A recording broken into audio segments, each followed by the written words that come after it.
Hey all, Kurt Sasso here from TGTF Fan Expo Canada 2011. We're here at the Dungeon Crawl booth with, of course, John. How you doing today, John? Not bad. Yourself? I'm not too shabby, thanks for asking. You know, I stopped by the booth here a few days ago, and besides making a house of DVDs as you were and playing Jenga with it, you really explained to me what Dungeon Crawl and the rest of your series was all about. But for those that actually haven't watched Dungeon Crawl, what is it about? It's like Rocky if Rocky played D&D. No, it's about a group of friends who reformed their weekly gaming group to retake the city tournament from their former friend who backstabbed them years prior. Many people who watch a lot of films would recognize the underdog sports trope, but I don't know, it's played quite well, and there's some surprising twists and turns in there. You know, putting together a production like this in a small film aspect, in an indie aspect, if you'll allow me to call it, it's got to be a lot of time and effort. You know, what challenges did you face when putting this together? Oh, like any indie filmmaker, you learn as you go here. So a lot of the challenges were unexpected ones, like if you have an exploding boat, it will sink. And you're going to have to deal with a long shot and not a close-up.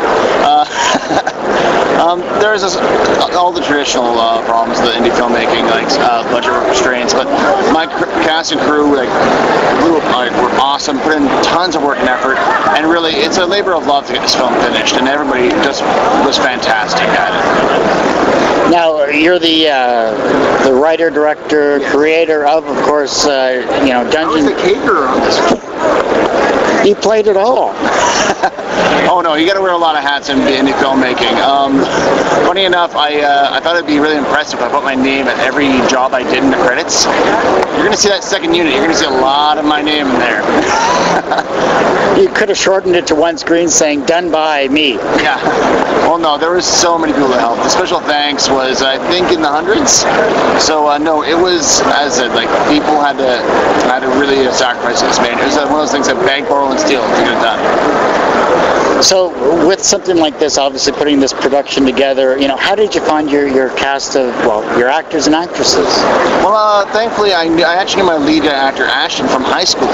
We weren't actually friends, but we knew each other vaguely.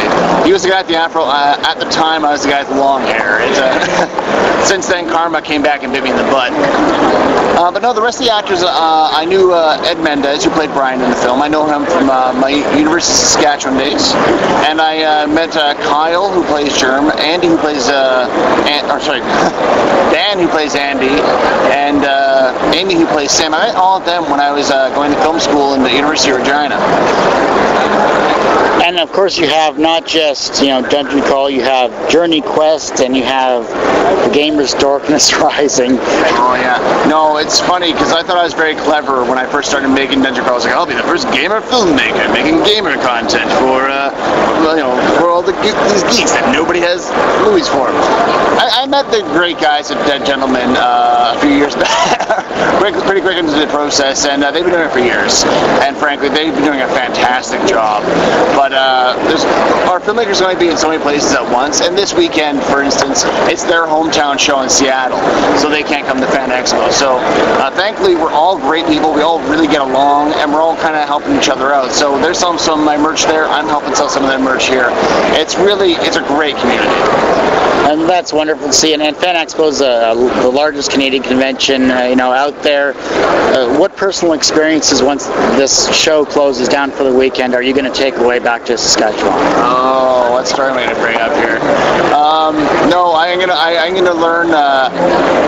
Sleeping on an air mattress is not always better than sleeping on a couch. One of those indie film sacrifices. My back will attest to this. I'm trying to figure out some other funny stories from this weekend. Give me a moment here to think it through. Oh, I discovered what sake bombs were. Yes. Yes, those are dangerous. Yeah. Very dangerous. Oh, and the one thing, as you mentioned, one day I was there, I got boredom and force of will can make a pretty impressive Jenga tower of DVDs. I managed to make it 9 layers before I started Jenga blocking the ones at the bottom, putting them on the top. Yeah, it makes a mess up.